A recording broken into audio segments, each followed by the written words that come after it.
Bonsoir à tous. À la une de ce journal, malgré l'ampleur de la pandémie du coronavirus, le gouvernement exclut les formations sanitaires privées dans le processus de prise en charge des patients atteints du Covid-19.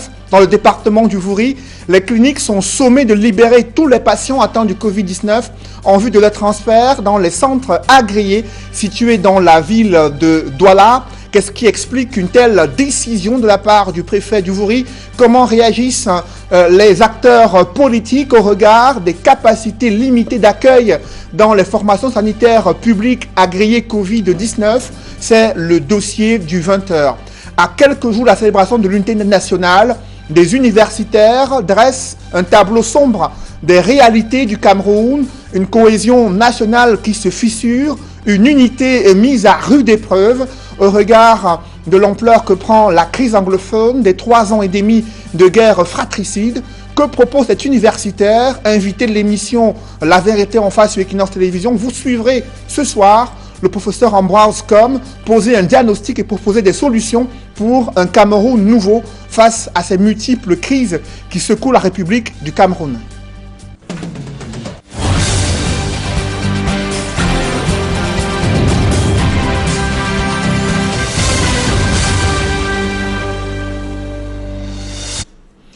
Merci de suivre cette édition complète de l'information sur Equinox Télévision. D'abord, les images de ce grave incendie qui se produit en ce moment même, non loin du carrefour Ange-Raphaël dans la zone universitaire de Douala. C'est précisément face au complexe Santa Lucia situé à Ange-Raphaël, non loin du centre de l'université de Douala. Les flammes sont apparues autour de la fin de la journée. Elles continuent de se propager à grande échelle. C'est la panique totale dans cette zone. Et vous le voyez en image, les dégâts sont importants. Aucun bilan n'a encore été évoqué jusqu'à présent. Difficile de dire si des personnes se trouvaient encore dans ces lieux où les flammes ne cessent de faire de ravages. Ces images viennent d'être tournées par nos reporters présents sur les lieux afin de suivre l'évolution de ce grave incendie survenu non loin du carrefour Ange-Raphaël dans la zone universitaire de Douala. Une catastrophe se dessine sous le regard impuissant des populations résidant dans une banlieue située à Japoma, dans le 3e arrondissement de la ville de Douala. Là-bas, il y a un ravin qui menace d'engloutir des maisons d'habitation construites dans une zone qui s'apparente à une zone à risque. Reportage avec Dani Warrenzede et Kediara. Nous sommes ici à Japoma, au lieu dit Conteneur Bleu, où, comme vous pouvez le voir, les habitants côtoient au quotidien la mort dans toute sa plénitude.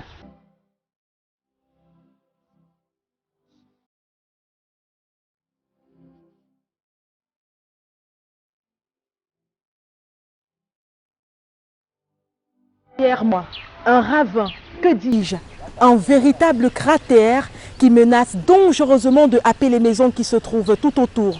Pourtant, tenez-vous tranquille, il y a encore seulement 2 ans, il y avait à ce même endroit une route qui permettait aux habitants d'aller et de venir dans le quartier à leur guise. Comme vous voyez, c'était une route, une grande route qui montait à l'école, puisqu'il y a une école là en haut. Il y avait juste une petite rigole qui recueillait les petits eaux des ménages. Bon, quand le génie a commencé les travaux, c'est d'où ils ont dirigé tous les eaux de Japoma. Ce qui sort du château, entre mission, lycée et sortant du rail, pour ici ça se joint là.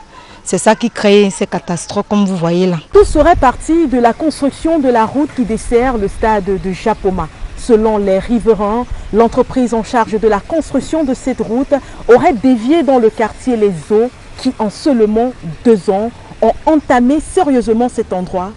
Une érosion incroyable. Là, ce sont des grandes pluies. Quand il pleut, c'est d'où ça casse comme ça. Et toute cette concession-là, cet environnement est vraiment inondé.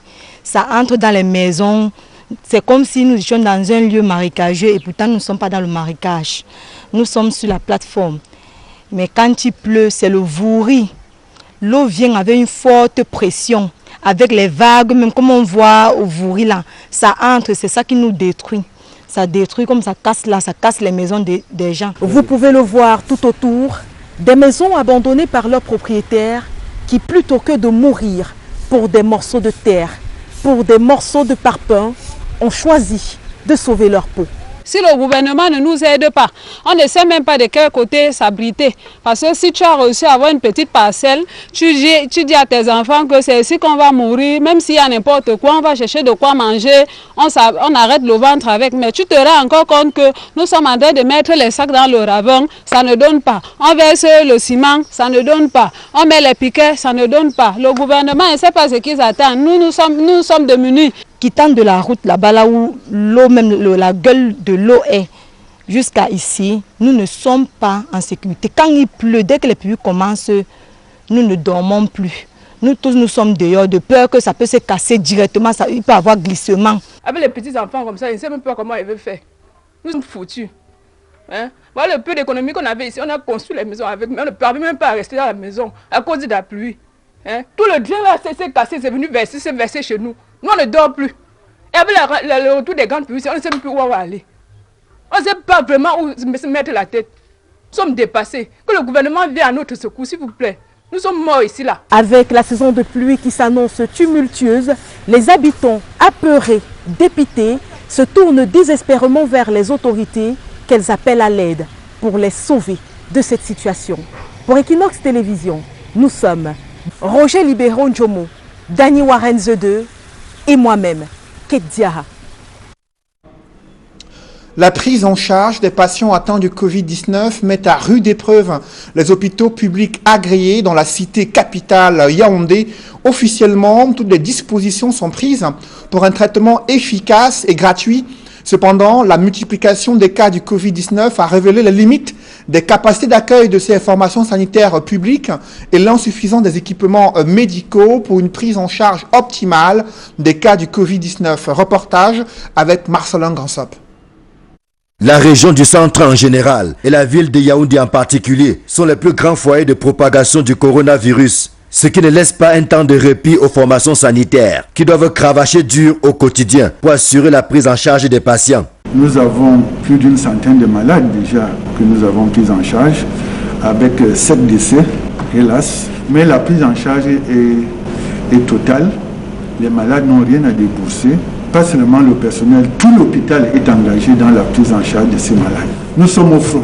Il s'agit d'une guerre et nous ne saurons reculer. Cette prise en charge a un coût, supporté en principe par les pouvoirs publics. Celui-ci varie en fonction des malades et de la gravité ou non des cas reçus. Mais aucun responsable ne veut s'hasarder à donner un montant. La fourchette de prix pour la prise en charge peut aller du patient sans comorbidité aux patients avec des multiples comorbidités. Nous n'allons pas avancer un prix parce que la prise en charge est totalement gratuite et prise en charge par l'État. Est-ce que je dépense l'argent? La hiérarchie me donne les équipements, me donne les consommables, les équipements de protection, l'argent pour nourrir les malades. Ce que ça me coûte, c'est quand les malades ne viennent pas et que les recettes de l'hôpital baissent. Mais pour la prise en charge, la hiérarchie fait le maximum qu'il peut. Bien que suffisamment outillés pour les prises en charge, l'hôpital central et l'hôpital Jamo de Yaoundé restent sur le qui-vive au cas où il y aurait une flambée de la pandémie. L'amélioration du plateau technique reste un défi majeur pour ces formations sanitaires. Pour le nombre de lits disponibles pour la prise en charge du Covid, nous avons 6 extracteurs d'oxygène. Comme nous vous le disons, les 6 extracteurs d'oxygène suffisaient pour 6 malades. Mais parfois, les malades étaient obligés de rester longtemps sous extracteur d'oxygène parce qu'il fallait que ces appareils puissent béquiller le système respiratoire de ces patients en détresse. Nous avons libéré 238 lits au cas où il y a une flambée de l'épidémie.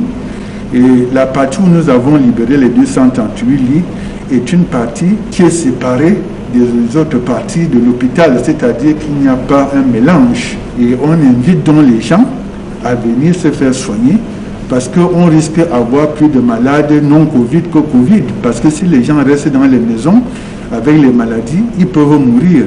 Ainsi va la prise en charge des patients de la Covid-19 dans certaines de nos formations sanitaires. C'est un vrai challenge qui a bousculé les habitudes. Les hôpitaux sont d'autant plus mobilisés que les autres pathologies n'ont pas disparu avec l'arrivée du coronavirus. Des mesures sont prises pour éviter toute contamination.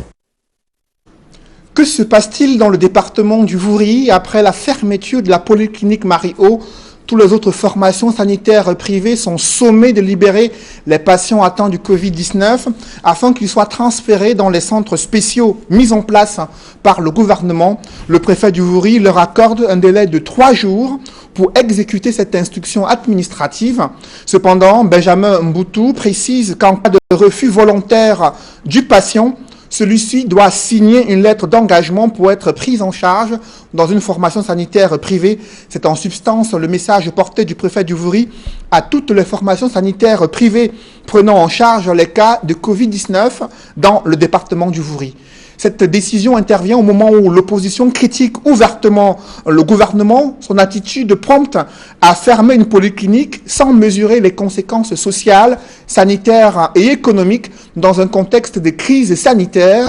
Dans les rangs du parti au pouvoir, l'on salue la démarche du gouvernement tout en émettant des réserves sur les risques qui pourraient être aperçus, qui pourraient être observés durant cette période de crise sanitaire, invitant les différents professionnels de la santé à respecter les instructions du gouvernement quant à la prise en charge des cas de Covid-19. Des réactions de la classe politique dans ce reportage que signe Flavien Valondongo. La fermeture de la polyclinique Marie-O à Douala par le ministre de la Santé publique ne cesse de susciter des réactions chez des acteurs politiques. À la lumière de l'enquête qui a été menée par l'honorable Jean-Michel Nithieu, on est fondé de croire que le ministre a basé sa décision sur l'émotion et non sur les faits probants. Pour Jean-Robert Wafo du Social Democratic Front, le patron de la santé publique du Cameroun n'a pas mûri sa décision. Par ailleurs, des raisons évoquées dans la note qui ferme la structure sanitaire ne sont que des allégations. Faux, retorque le communicant du RDPC. Il y a eu nécessairement un certain nombre de faits, et quand on dit un nombre de faits, ça veut dire que le préfet et les autres autorités ont eu à faire des enquêtes qu'on ne doit pas toujours publier sur le Facebook et autres. Avec la menace de la pandémie du Covid-19 qui secoue les Camerounais, l'essoufflement démontré par des centres agréés des malades du Covid-19 qui n'attirent plus des patients est reparé ici par des structures sanitaires privées et de ce fait devrait plutôt être soutenu par le gouvernement. Il y a quand même des situations. On t'a dit l'État est là pour accompagner. L'État est là pour aider. L'État est là pour encadrer. L'État n'est pas là pour faire dans le tout répressif. Au sein du parti au pouvoir, certains reconnaissent que des efforts des cliniques sont louables. Surtout, quelle solution des manquements du secteur public? Le fait qu'on ait pu fermer la clinique sans prendre les dispositions pour que les malades qui sont là, leur vie soit préservée, peut être quelque chose de critiquable. Nous sommes d'accord. Je veux dire que si on avait peut-être toutes les mesures, M. Mabingo ne serait pas décédé. La fermeture de la clinique Marie-O à Douala ne va pas sans conséquences sur le plan infrastructurel, humain et surtout sanitaire. C'est une infrastructure hospitalière en moins. Parce que là-bas, il y a 15 respirateurs artificiels. Ce sera impacté. Et c'est la raison pour laquelle l'Ordre national des médecins du Cameroun a pratiquement dédouané le docteur Ngoulaye. À la suite de cet acte, le syndicat des médecins du Cameroun s'est engagé à soutenir et à protéger ses membres, surtout à amener le gouvernement à prendre en compte les doléances du personnel sanitaire au Cameroun. Dans la ville de Douala, la distribution des masques, initiative du président de la République, laisse les commerçants et conducteurs de moto taxi dans une certaine insatisfaction. Ils l'ont fait savoir aux autorités administratives de la région du littoral. Ils n'ont pas hésité à soumettre leurs doléances, parmi lesquelles ils souhaitent avoir des gants de protection, désinfectants et la création de centres de santé dans les espaces marchands afin de faire face au risque élevé de contamination du Covid-19, également d'autres pathologies qui pourraient apparaître dans les espaces marchands. Des précisions dans ce reportage que signent Dalaskana et Julingue Nyondé. 40 000 masques en guise d'appui pour renforcer les mesures barrières contre le Covid-19. Ce package est la quote-part du littoral dans la récente dotation du chef de l'État. Les bénéficiaires prioritaires sont les commerçants et les conducteurs de mototaxis. Au-delà de la reconnaissance, ces derniers souhaitent que le gouvernement aille plus loin. On a encore besoin des centres de santé dans les marchés. Les commerçants sortent à 7 h du matin, ils rentrent à 18 h. Ils passent plus du temps au marché. Des accidents, des fièvres, des Covid-19. Il faut d'abord qu'on intervienne avant d'arriver aux grands hôpitaux. C'est ça que demande au chef d'État. Oui, après le masque, on aurait besoin de gants. Parce qu'avec la pluie qui vient là, il faudrait vraiment les gants.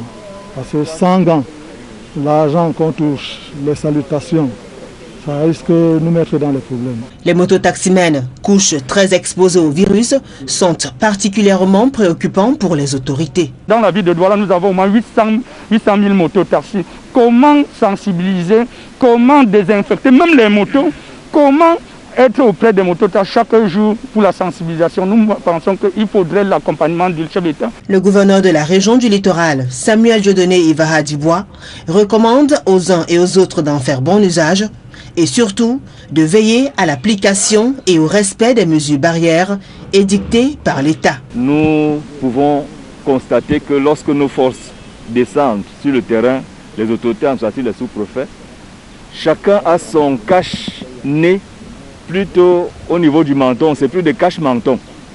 Et dès que l'autorité est là, on remonte le cache-nez. Mais après le départ des FMO, on s'en débarrasse. Mais faisons très attention parce que cette pandémie, elle est très rusée.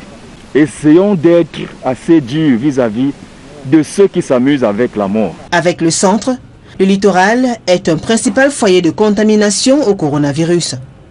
À ce jour, plusieurs centaines de cas positifs et de nombreux décès. Sur le continent africain, en Algérie, le décès d'un jeune médecin des suites de coronavirus suscite colère et émoi dans ce pays.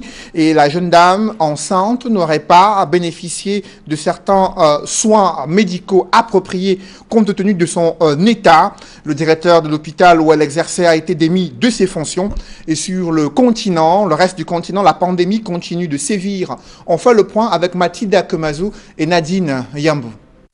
Vague d'émotion en Algérie après le décès d'une jeune médecin de 28 ans des suites de coronavirus. Docteur Wafa Boudissa, enceinte de 8 mois, s'est vue refuser un congé maladie à 3 reprises selon ses proches et collègues déjà exténués par la charge du travail. Cette jeune femme était en service aux urgences chirurgicales et de l'enfant à l'hôpital de Ras El Oued à l'est du pays. Face à la colère et l'émoi suscités par ce triste événement, le ministre algérien de la Santé limoge le directeur général de cet hôpital. Ce dernier est accusé d'avoir mis en danger la vie d'une jeune femme fragile en l'exposant à la merci du virus. Le patron algérien de la santé a prescrit une enquête pour voir clair sur ce dossier. Selon lui, les responsables de cette tragédie pourront être poursuivis pour homicide par négligence. À Madagascar, le pays enregistre son premier décès de coronavirus 2 mois après la détection de son premier cas. La victime, âgée de 57 ans, selon les médecins, souffrait de diabète et d'hypertension artérielle, terrain favorable à la contamination. Le président malgache, s'exprimant sur cette pandémie, a fait savoir que l'état de santé du patient ne lui permettait pas qu'on lui administre le Covid organique. André Rajolina a réitéré que les mesures de restriction restent en vigueur dans le pays. La circulation entre les régions est restreinte. Le rassemblement de plus de 50 personnes interdit dans les 3 régions du pays touchées par le virus. Le président malgache a également annoncé la création d'un nouveau laboratoire après la polémique sur les erreurs observées dans les résultats des tests menés par l'Institut Pasteur de Madagascar. L'on se souvient, l'OMS avait annoncé 67 nouvelles infections. L'organe national en charge de la gestion a annoncé 35 cas. Cet imbroglio a contraint le gouvernement à refaire des contre-tests. Après vérification des 67 cas, seuls 5 ont été testés positifs. 11 autres doivent refaire des tests de confirmation. En République démocratique du Congo, le président Félix Tshisekedi ordonne une enquête sur les allégations de trafic de certificats de décès en pleine pandémie du coronavirus. Selon des médias locaux, de nombreuses familles auraient été contraintes à faire des déclarations de décès de leurs proches de coronavirus moyennant une somme d'argent. En attendant d'avoir plus de précisions sur ce dossier, le ministre congolais de la Santé estime qu'il n'en est rien, affirmant que les réseaux sociaux sont à l'origine de cette polémique. Si la société civile révèle des failles dans la gestion de cette maladie dans le pays, des observateurs affirment que le monnayage des cadavres sur le compte de la pandémie du coronavirus a pour objectif de discréditer le travail de riposte globale. La République démocratique du Congo enregistre une soixantaine de morts pour plus de 1000 cas confirmés. À 2 jours de la fête de l'unité nationale, les universitaires s'inquiètent des fissures observées sur cette cohésion nationale et l'effritement de l'unité nationale mise à mal dans un contexte de guerre fratricide dans les régions du nord-ouest et sud-ouest, une guerre qui oppose l'armée camerounaise à des groupes terroristes séparatistes, selon l'expression du gouvernement camerounais. Des universitaires montent au créneau pour interpeller les pouvoirs publics et les Camerounais sur l'enjeu d'un dialogue inclusif afin de construire une réelle identité camerounaise. C'est en tout cas l'opinion du professeur Ambroise Comme, universitaire, spécialiste en littérature africaine. Il était l'invité de l'émission La Vérité en face sur Equinox Télévision. Je vous propose de suivre ce morceau choisi de son intervention durant cette émission. Quand vous allez dans les universités, vous n'avez pas de labo, vous n'avez pas de bibliothèque. Les enseignants, autrefois, l'université, autrefois, vous aviez... On s'est retrouvé dans une situation de crise. Maintenant, qu'est-ce qu'on fait pour en sortir? Ben, ce qu'il faut, il va falloir que le gouvernement mette, je dis pas beaucoup d'eau, un peu d'eau dans son vin, qu'il écoute le peuple. Il y a eu un grand dialogue national, des recommandations qui ont été faites. Non, le grand dialogue national a été un raté, de mon point de vue. Ça a été un raté. Quelle alternative donc? Ben, on peut recommencer. Quelles conditions pour qu'on ait un résultat nettement meilleur? Avec plus de sincérité. C'est tout. C'est-à-dire quoi? Plus de sincérité. Au niveau des acteurs? On peut me demander aux gens, faites des propositions écrites. Faites des propositions écrites. Les gens vont faire des propositions écrites. On va les faire, on va faire une synthèse. Et on va s'asseoir, on va dire, bon, voilà la synthèse des propositions écrites. Pas simplement envoyer des individus là-bas, faire comme si ils étaient là pour apporter une solution alors qu'ils n'ont aucune solution. Dans le reste de l'actualité, les États-Unis d'Amérique jugent inacceptable le massacre des civils lors d'une action militaire menée en Garbou, dans la région du Nord-Ouest. L'enquête du gouvernement camerounais, l'annonce de l'arrestation de certains soldats sont insuffisants pour Tibor Nash. Le sous-secrétaire d'État américain chargé des affaires africaines demande une enquête approfondie sur ces multiples incidents survenus sur le théâtre de la crise anglophone. Dans son tweet,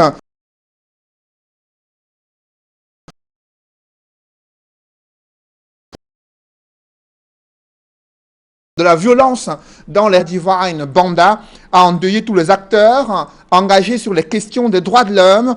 Parmi les premières réactions, il y a celle de l'ancien bâtonnier Charles Tchungan. Il s'incline devant la mémoire de Shemuta Divine Banda et ses actions. Il aura su mener son combat pour les droits humains au nom de la République avec doigté, là où d'aucuns s'attendaient à des actes conflictuels d'avec le pouvoir.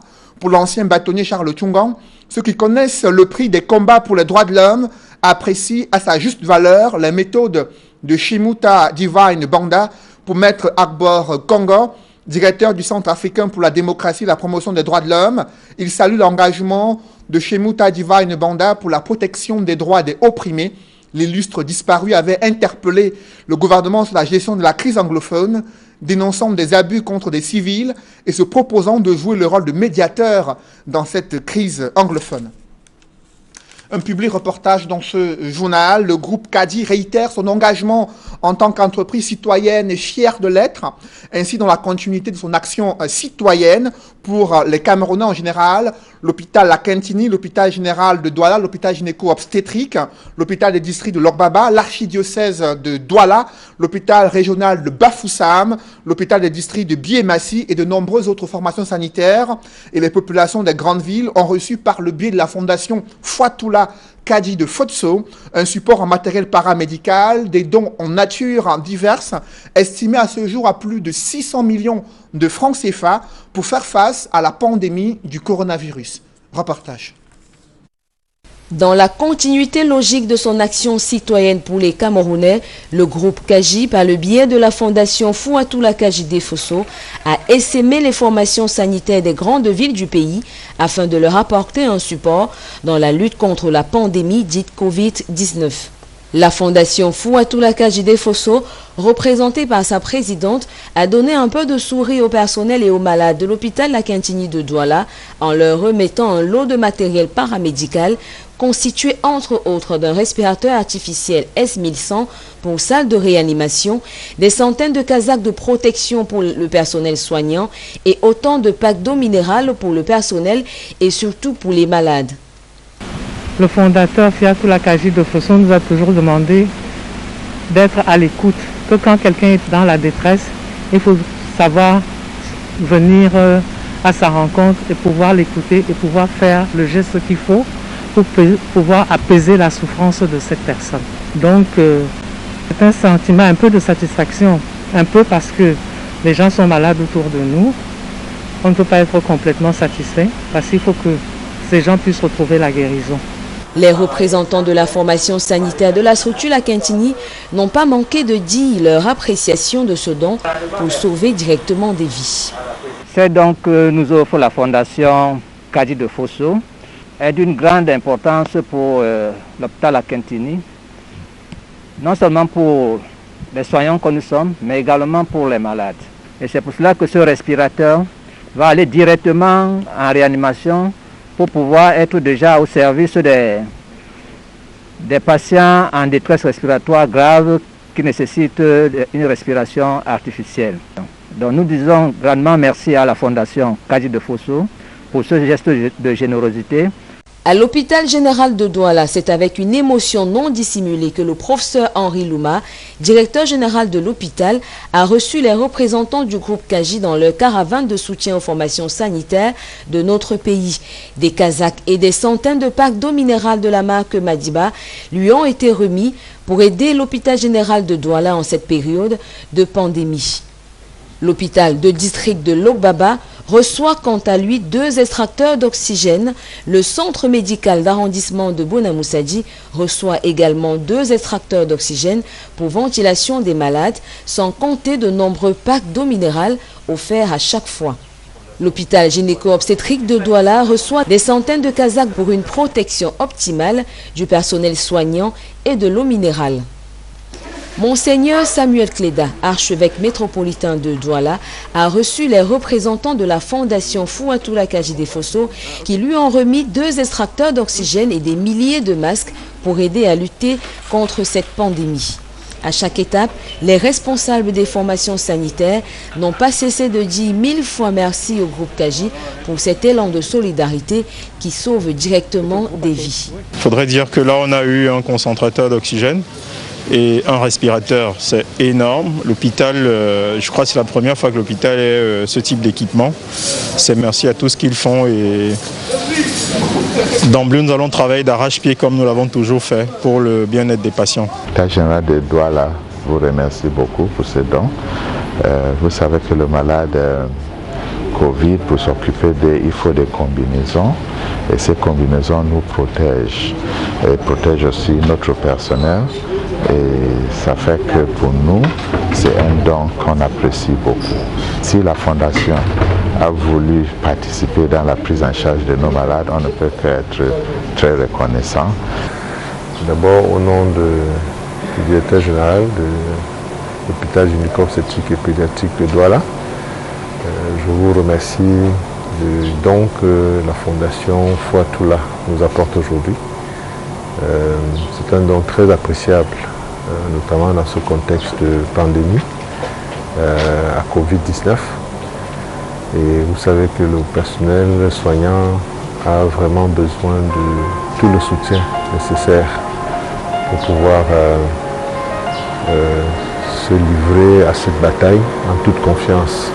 La Fondation Fouatoula Kaji Defosso, bras armé du groupe Kaji face à la pandémie dite du Covid-19, a également fait le déplacement dans les régions du centre et de l'ouest du Cameroun. Ainsi, l'hôpital de district de Biémassi à Yaoundé reçoit un don de matériel paramédical constitué de 2 extracteurs d'oxygène pour la ventilation des malades et des centaines de packs d'eau minérale de la marque Madiba produite par l'Union camerounaise de brasserie UCB.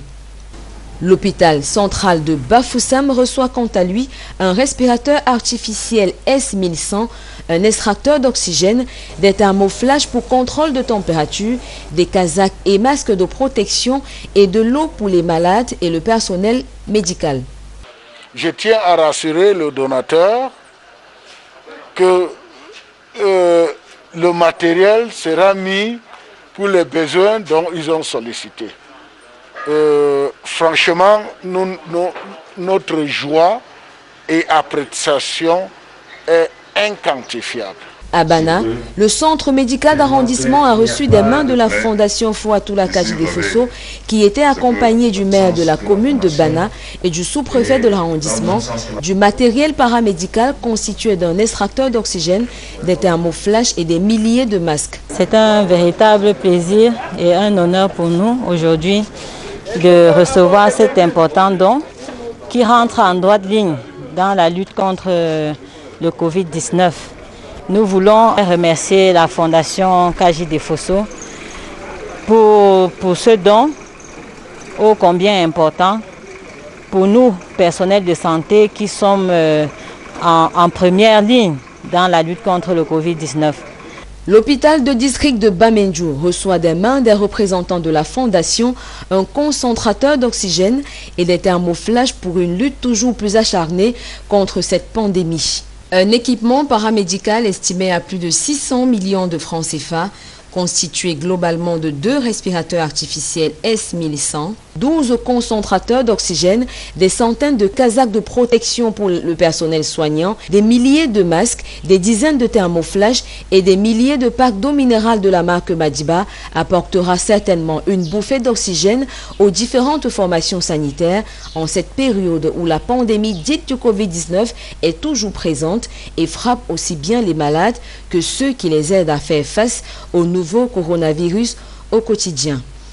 Dans les prochains jours et dans la continuation de ces actions, la Fondation Fouatoula Kaji Defosso distribuera 15 000 tests de dépistage rapide et plus de 300 000 masques de protection contre la Covid-19 sur toute l'étendue de notre territoire.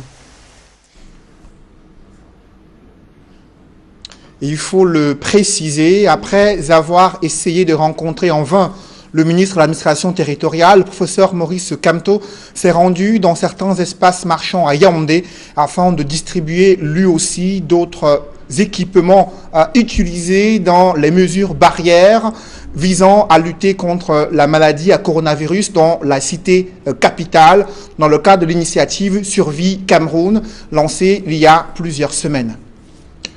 Mesdames, Messieurs, c'est la fin de ce journal. Merci de l'avoir suivi. Juste après cette édition de 20h, retrouvez Serge Alain Autou et ses invités pour le débrief du journal sur le plateau d'Equinox Soir. Serge Alain. Le préfet du Vouri donne 72 heures aux formations sanitaires de Douala et libérer les patients Covid.